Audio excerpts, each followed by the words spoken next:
Hey everyone, so welcome back to my channel. Today I'm going to be doing another Q&A video. I went to my Instagram to see if you had any questions about manga, anime, anime figures, games, because I do play a lot of mobile games, especially rhythm games at the moment. They're my thing. I'm waiting for Ensemble Stars to drop so I can have another rhythm game to take over my life. So yeah, I took to Instagram.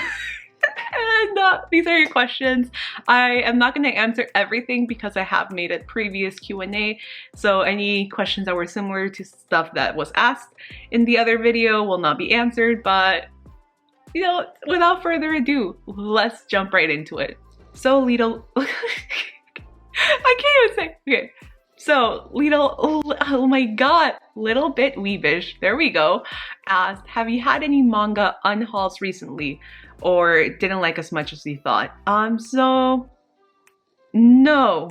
I know it seems like I buy a lot and a lot of different things, which I mean I do, but it's very rare for me to buy something without knowing something about the plot or the series. So I'll either look up reviews or sometimes I'll look up previews online. So I try my best not to end up with something that I won't like or enjoy.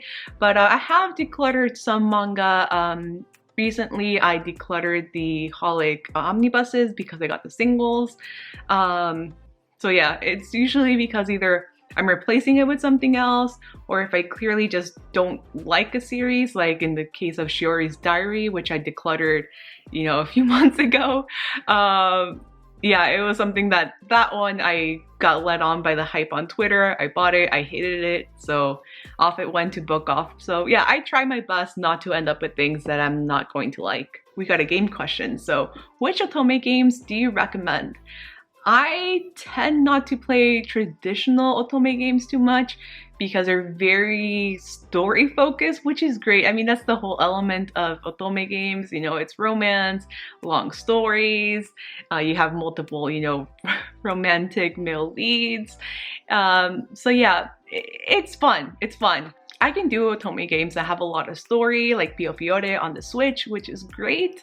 I also have Ikemen Prince, Ikemen Vampire on my phone, so they're great. But just know they're very, the story element is pretty much takes up a lot of time, which can be great. I mean, sometimes, I can play them, but I do really enjoy games that have that otome element, but it's not entirely like an otome game.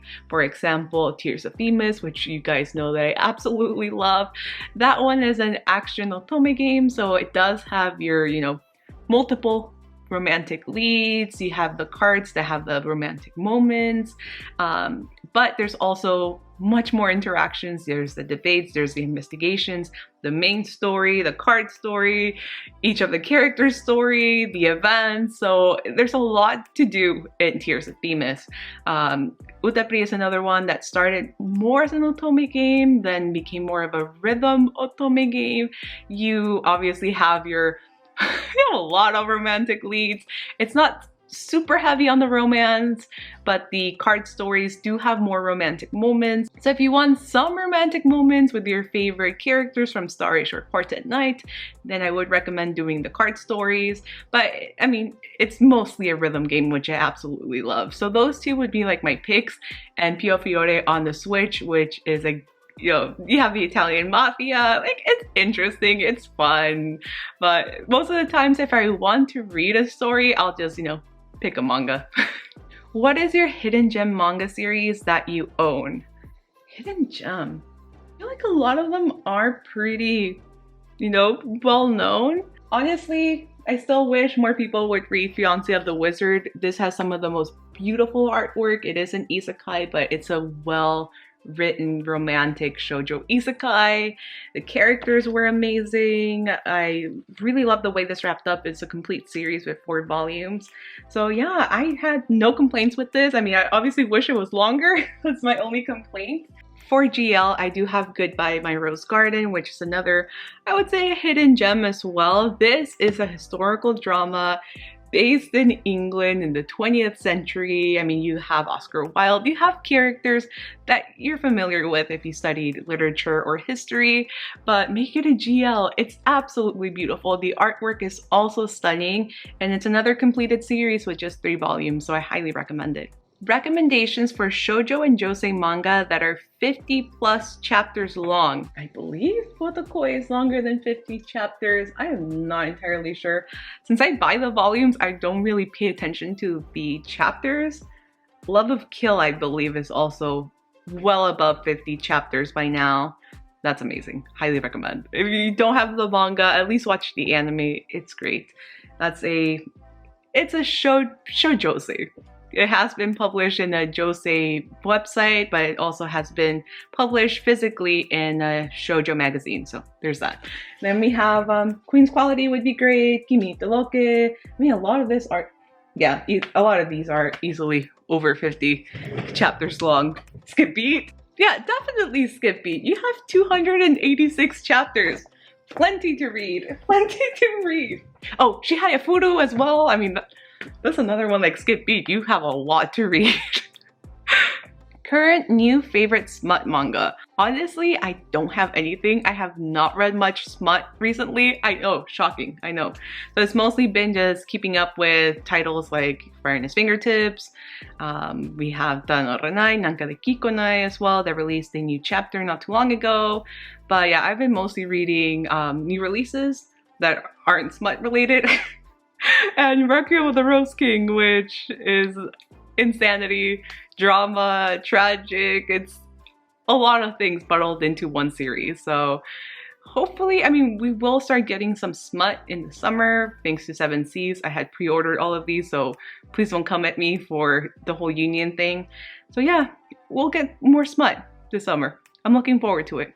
Mochi's Manga asked, do you own any art books? And I do have art books. I will show you a picture of how they're organized. I mean, it's not the best, but I do have some art books and some illustration books. Also some character guidebooks or anime guidebooks. There's a lot. It's just jumbled in there. I do have videos on TikTok about these art books. I have Love of Kill one, I have Kamisama Kiss, I have Fruits Basket, Cardcaptor Sakura, Sailor Moon, also some BL ones as well. So yeah, I love them. They're a little pricey, but I think they're beautiful. It always cracks me up when people ask me for wholesome manga recommendations, because I feel like most of what I recommend is pretty wholesome in my opinion. I could be wrong, I don't know. So for wholesome manga, let's start with BL, Sasaki Miyano. Obviously, it's absolutely adorable. Then we also have I Cannot Reach You, which is also adorable. Go For It Nakamura, also super wholesome and sweet. Much more comedic than Sasaki and Miyano. Our Dining Table, also super wholesome, and that one has adult characters. And last but not least, Cherry Magic. I absolutely love that one, and that also has adult characters over the age of 30. So if you want adorable 30-year-olds, Cherry Magic is for you. Now for GL, adorable, wholesome GL. We have Hello Melancholic. I would say Our Teachers Are Dating is pretty wholesome, but it is for an adult audience. There are some fluffy smut. There's fluffy smut in there, but it's super, super cute. I loved it. For shoujo josei, we have Lovesick Ellie. I mean, she's a little pervy, but who isn't, honestly? We have My Love Mix-Up, which is absolutely wholesome. That's also, it's a shoujo, but it's also a BL. Absolutely love that one. Snow with the red hair, definitely very wholesome. Queen's Quality has elements of wholesomeness, like the romantic moments are very wholesome, but there's also a lot of action. Kimi to Loka, definitely wholesome. Kamisama Kiss, I would say that's wholesome as well. Cardcaptor Sakura, if you ignore the whole Rika and the teacher thing, pretty wholesome. Just ignore it. They're side characters. They don't really matter. Just focus on Sakura. So yeah, those would be some of my wholesome picks. This one's a little bit more of a complicated question, and I have been asked this, especially on TikTok Live multiple times, and it's about budgeting. So how do you manage your money when you're collecting manga and figures? So the thing is with budgeting, I don't know what your financial situation is. I can only budget with, with my money. So first thing comes first, bills. Get your bills paid, whether it be your rent, your car bill, car insurance, all that stuff. Get those paid first. So when I was working full time, I knew that I could pull money for all my different bills from my first paycheck. I would get paid twice a month. So the first paycheck would be predominantly just for bills and necessities and gas money, all of that. And then my second paycheck would be the money that I could use for anything else. So leisure, clothing, manga, figures, I could use that. I do have multiple sources of income. So I've been making money from YouTube for about a decade now. I also earn affiliate money as well. So all the commission links in the information bar and also in my little Beacons account. Doesn't earn me a whole ton, but it's something extra. I mean, most of the manga money comes from what I earn on YouTube as well as TikTok. I am part of the creator fund as well. So it's nice being able to buy the manga with, you know, the passive income that comes from like my social media. I have been doing some sponsored work with brands, so that's extra money, and I do, you know, invest money through Acorns and other apps as well, like Stash. So right now I am down one source because I don't have a full-time job. So I'm mostly relying on social media and sponsored content, but I knew I was gonna be quitting, so I was saving up even more. So I would move money from my, you know, checkings account to my savings account. Now I'm moving savings to checkings. So I still have money to spend on like leisurely stuff. I can only speak on my situation, as I said. So I would recommend getting your bills paid first. Anything else you can just kind of use as needed for any, you know, any leisurely stuff. So yeah, I know it's not a very concrete answer. I'm not a financial like guru or anything like that. What works for me might not work for you. I also do not have a huge amount of bills that I need to pay. I live at home, don't have to worry about rent. So yeah, there's stuff like that. So I know this wasn't very helpful. Since a lot of you guys know that I collect manga in other languages like Spanish and French, I do occasionally get asked stuff like this. So is there any manga you feel reads better in Spanish than it does in English? So most of the time I try not to collect the same manga in multiple languages. I mean, I have limited space, so I try not to do that. I do have a few exceptions, like Jujutsu Kaisen Volume 14, which came out in Mexico before we got Volume 14 in the US. I will say it was so much fun reading Jujutsu Kaisen in Spanish, mostly because I tend to cuss in Spanish, so it was funny, you know, reading the characters cuss in Spanish as well, especially Megumi. I was like, yes! Like, I love Megumi so much. So hearing him talk like I do, just, I don't know, it brought me so much joy.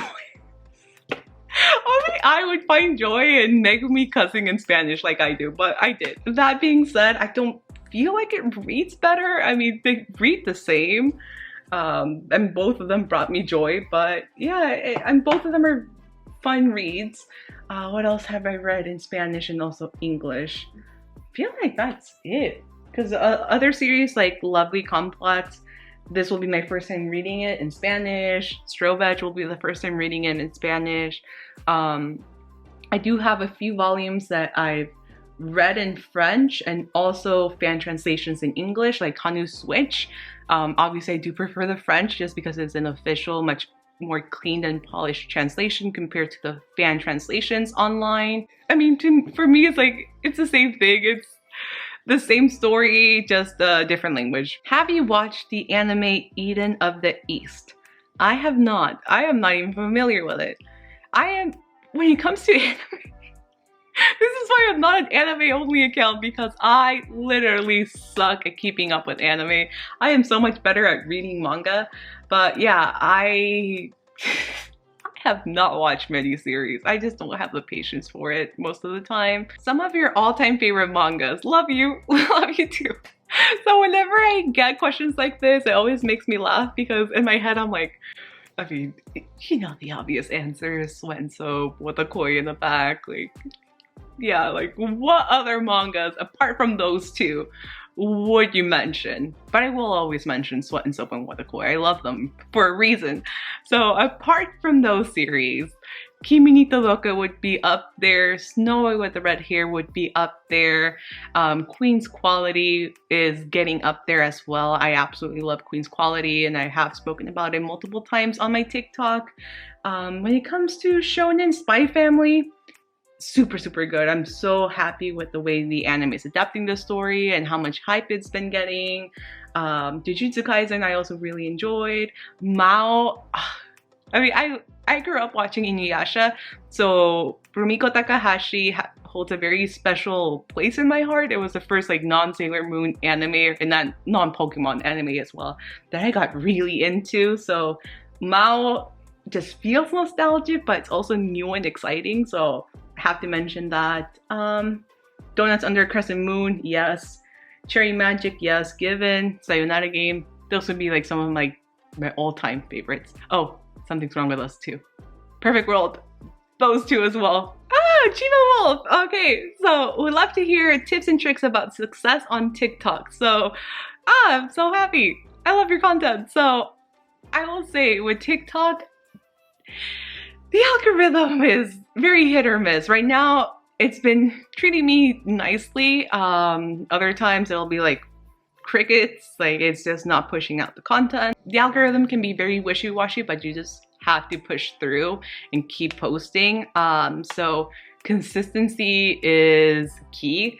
You ideally want to post at least twice, maybe 3 times every single day. I know that sounds like a lot. Usually I try to do 2 to 3 videos a day. Sometimes I will post more depending on, you know, what's going on. But yeah, there's been days that I've posted up to 5 videos in a single day, which I know is a lot. TikTok also likes when you use their app a lot. I mean, it's pretty obvious, I would say.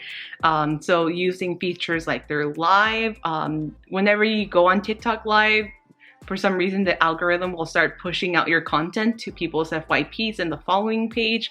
So it's a good idea to ideally go live at least once a week. You could go on live more, and it also gives you the opportunity to connect with your viewers, so that's a good thing as well. The TikTok story feature as well has been good, so trying to post there at least a few times every single day. I'm not the best at this, but I'm trying to get a little bit better at posting like the stories every once in a while. Also recording and doing most of the editing in the app. I try not to edit my videos outside of the app too much, and whenever I have done that, it's very hit or miss. Sometimes the algorithm will push that video out, other times it will just remain unseen on my page. So I do try to do almost a full video entirely on the app. So that's the recording process. If it needs a voiceover, I'll do voiceovers, I'll do closed caption. If I do any overlays, you can do the overlays in the app. I know some accounts got the advanced editing feature, which very much looks like CapCut. So if you have that, use it because TikTok does like that. Using trending audios helps a lot too, but sometimes using audios that don't have many views also helps, because when people will search that audio, your video might be the first thing that pops up. So that actually has helped me a lot with the Project Sakai videos. There weren't a whole lot with the Project Sakai audios, so I posted some videos. They went not super viral, but they have over 30,000 views, so they've been doing well, and they still get views pretty much every single day, which makes me happy. And also interacting with your community. That's when you post videos and you get comments. The first few comments, I try to reply to them. If not, I'll get to them at the end of the day. I don't reply back to everyone, unfortunately, but I will try my best to reply to most comments on a daily basis. But those are some of my tips. You can always use hashtags. I kind of go a little hashtag crazy, not gonna lie, but just use hashtags pertaining to the video topic. I rarely, I mean, I used to do it more at the beginning, not so much now. I don't use hashtags that are trending that have absolutely nothing to do with the video. I know sometimes there's like brand centered hashtags that are trending because they paid for that. So So I try not to use them. I don't find them helpful at all. It's not going to land you in the For You page. For example, if I'm talking about Jujutsu Kaisen, I'm not going to be putting hashtag Doritos forever or whatever campaign they're running at the moment. It just makes no sense, and it's not going to lead a complete normie to my page. Like it has never happened. I hope that was helpful. I know that was a lot, but I think consistency and doing most of the things on the app really do help a lot. And last but not least, because I've been talking so much, we have a question about English versus French versus Spanish manga in terms of printing quality. I will say easily the English have the worst printing quality, with the exception of more premium manga like the Kodansha Collector's Edition. Those are very nice and rich and black, but obviously you're paying like 30 bucks, so it better be very nice. But like when it comes to like standard manga, and I'll grab Jujutsu Kaisen Volume 14 since I have it in English and also in Spanish. This is by Panini Mexico. The printing quality in Panini is just really nice. In my opinion, it's very nicely saturated and black. The pages are nice and crisp as well. So I found the page. The top is the Vizpedia Jujutsu Kaisen Volume 14. Bottom is Panini Mexico. So yeah, you can see it is much more dull in the English one than it is in Spanish. And I mean, I don't know, I kind of just prefer the way this looks a lot better. I will say French manga feels and looks very similar to Japanese manga. So here's Ao Sora Yell in French. I mean, it's not as crisp and white as Panini Mexico, but it's not bad. And also it is priced much lower than English manga, which is, you know, it's reasonable, I think, for the quality. So here we have French on top, Japanese on the bottom, different series, but you can see that the paper quality and also the print quality is very, very similar between the French and Japanese. Also, the size of the manga itself is very similar. I mean, it's exactly the same, actually. Exactly the same. Both of them are priced lower than American manga, so there's also that. So I feel like for what you're paying, and usually Japanese manga is between $3 to $5 US depending on what you're buying. French manga will normally retail between $6 to $12 US depending on the publisher. So I feel like it is pretty, you know, it's good for the price that you're paying. You also do get some specials as well. So for Ao Sora Yell, I got 2 volumes for the price of 1, which you don't see in English. So there's also that. But yeah, generally speaking, I do really like the way Spanish manga from Mexico is published. I feel like the quality is there, especially for the price. I do feel like a lot of American publishers, I mean, there's some that publish better quality, but it should be better quality for what you're paying. So I am going to call it a day. I've been talking a lot. If you have not watched my manga collection video, go ahead and watch it. You can see the over 1,000 volumes that I have in my collection. I didn't even know that I had over 1,000, but I recently did a Google Doc, and yeah, I was shocked. I was shocked. So thank you guys so much for watching. I hope to do another Q&A down the line. I hope to upload more consistently here on YouTube. I'll try my best to at least publish like once a week, but I'm mostly on TikTok. That's where I post up to 3 times a day over there. I do TikTok lives, and yeah, mostly on there, and also Twitter. But yeah, thank you guys so much for watching. I will see you guys very soon in my next video, and yeah, have a great day. Bye.